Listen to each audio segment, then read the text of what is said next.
Şagirdlər 26 aprel 9-cu siniflərin buraxılış imtahanının qrammatika suallarının izahını verəcəm.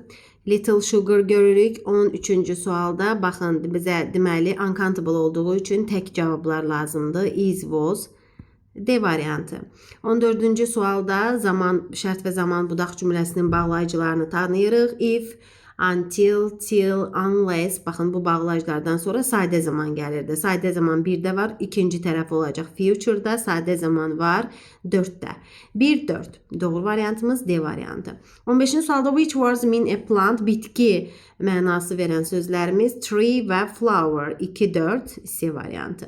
16-da modal feildir. May'dən sonra to gəlmir, can't to gəlmir, must'dan sonra to gəlmir, have'in to'su yoxdur. 16 A variantı. I think you should spend more time with your children. Mən fikirləşirəm ki, sən gərək uşaqlarla daha çox vaxt keçirəsən. 17-ci sualda bizə lazımdır deməli törəmələrdən birini seçmək. Didn't invite.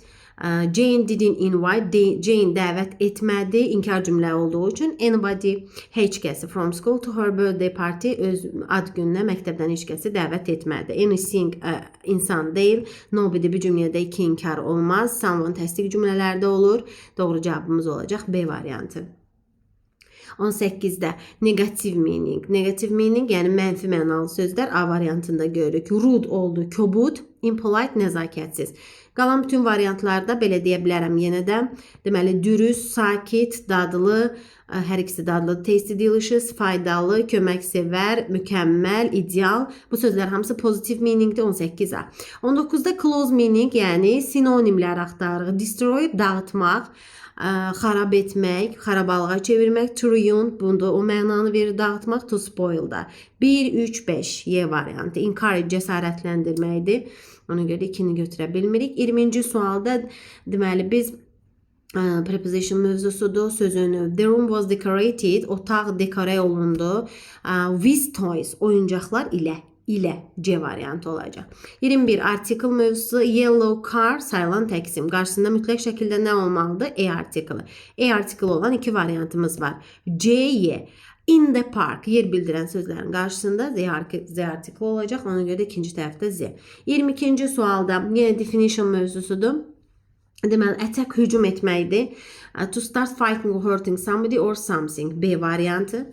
To improve inkişaf etdirmək olacaq C variantında. To make something or somebody better than before. Deyir ki, əvvəlkindən daha yaxşı etmək. Better than before, əvvəlkindən daha yaxşı etmək. Bir insanı da ola bilər, bir şey də ola bilər. Ona görə something və somebody yazıb. Concentrate nə idi? Diqqətini bir yerə toplamaq. To give all your attention. Bütün diqqətini to something, bir şeyə yönəltmək və not think about anything else. Və heç nə haqqında deyir düşünməmək. B, C, A, Y variantı.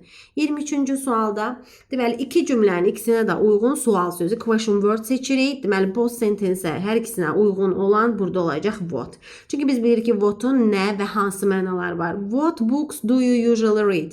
Deyir ki, hansı kitabları sən adətən oxuyursan? What's Mr. Wilson's feedback? Mr. Wilson'ın feedback'i nədir? 24-cü sualda məchul növ. Baxın, məchul növdə belədir. Deməli, made görürük. Yəni, feil, əsas feil, keçmiş zamandası cavablarda biz was were axtarırıq. Sally olan cavabı çıxırıq. Ona görə ki, mübtəda cümlənin sonunda by ilə verilə bilər. Biz tamamlığı önə keçirməliyik. Monthly payments 2-də keçib, were made bizə düzdür. Sonra isə burada 4-də isə to Sally olmaz, by Sally olmalıydı. Ona görə də doğru cavabımız 2-3 B variantı. Deməli, conjunction mövzusu bağlayıcı 25-ci sual. I was late, mən gecikdim. Çünki I took the wrong bus, mən səhv avtobusa minmişəm. Çünki mənasını verən iki bağlayıcımız var. As, because. Əgər gecikmişəm, ki səhv avtobusa mindim, belə olmaz. Bu qədər. İndi keçərik mətnlərə.